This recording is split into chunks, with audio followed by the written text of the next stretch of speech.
Shrimad home remedies में आपका स्वागत है। और हम आपको बताएंगे कि क्या देवी देवता किसी की मन्नत पूरी कर सकते हैं। उर्दू शब्द मन्नत या मुराद को अंग्रेजी में विश और हिंदी में मनोरथ एवं कामना कहते हैं। मनोरथ, इच्छा, कामना मांगने का प्रचलन भारत में प्राचीन काल से है। मन्नत मांगना जीवन को बेहतर बनाने की एक प्रक्रिया है। मन्नत के महत्व को समझना जरूरी है। मन्नत उसी की पूरी होती है जो ईश्वर, देवी या देवता के प्रति खुद को जिम्मेदार मानता है। वो यह मानता है कि सभी मेरे अच्छे या बुरे कर्मों को देख रहे हैं। गीता में श्री कृष्ण अर्जुन से कहते हैं कि हे अर्जुन, तुम मुझ में चित्त लगाने वाले प्रेमी भक्तों का मैं शीघ्र ही मृत्यु रूपी संसार समुद्र से उद्धार करने वाला होता हूं। शास्त्रों में कर्म योग, ज्ञान योग के अलावा भक्ति योग का भी महत्व है। हमारे देश में मन्नत मांगने और उनके पूरा होने के लिए जितने प्रयास और कयास लगाए जाते हैं, उतना किसी और देश में शायद ही कहीं होता होगा। तभी तो मंदिरों के साथ ही समाधि और दरगाहों पर भी लोग माथा टेकने जाते हैं। अब सवाल ये उठता है कि क्या उनकी मन्नत पूरी होती है, और क्या देवी देवता किसी की मन्नत पूरी कर सकते हैं? इसका जवाब है कि निश्चित ही देवी देवता लोगों की मन्नत पूरी करते हैं। जो लोग ये कहते हैं कि देवी देवता किसी को कुछ नहीं देते, जो कुछ मिलता है वो अपने पुण्य से ही मिलता है, वे कर्म और पुण्य के सिद्धांत के अलावा कुछ नहीं जानते। यह कहना कि कोई भी शक्ति केवल निमित्त बन जाती है कुछ हद तक सही हो सकता है, लेकिन यह कहना कि किसी को मुफ्त में ही श्रेय मिल जाता है, यह गलत है।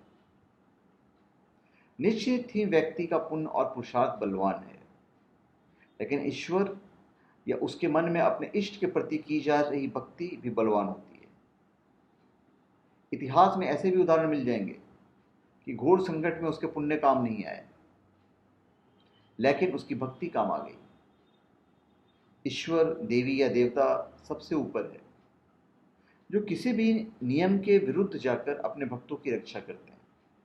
और ये सत्य है कि देवी या देवता किसी पापी की मदद नहीं करते हैं, लेकिन कहीं कहीं अपवाद स्वरूप भी देखा जा सकता है, वहां उसका पुण्य काम कर जाता है। वैज्ञानिकों के अनुसार मन्नत पूरी होने का एक विज्ञान भी है। दरअसल आकर्षण के नियम के अनुसार हम जिस चीज को चाहते हैं उसे अपनी ओर आकर्षित करते हैं। यदि आपकी चाहत कमजोर या उसके प्रति आप में विश्वास नहीं है तो वो कभी नहीं मिलेगी। आपकी सोच पर यह निर्भर करता है। अभी आकर्षण का नियम क्या है? नहीं मांगोगे तो नहीं मिलेगा।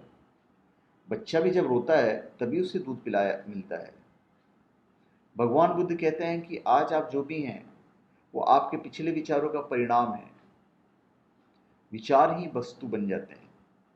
इसका सीधा सा मतलब है कि हम जैसा सोचते हैं वैसे ही भविष्य का निर्माण करते हैं।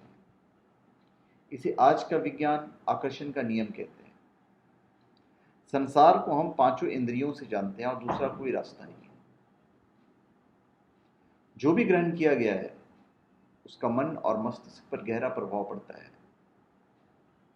उस प्रभाव से ही चित्त निर्मित होता है और निरंतर परिवर्तित होने वाला होता है।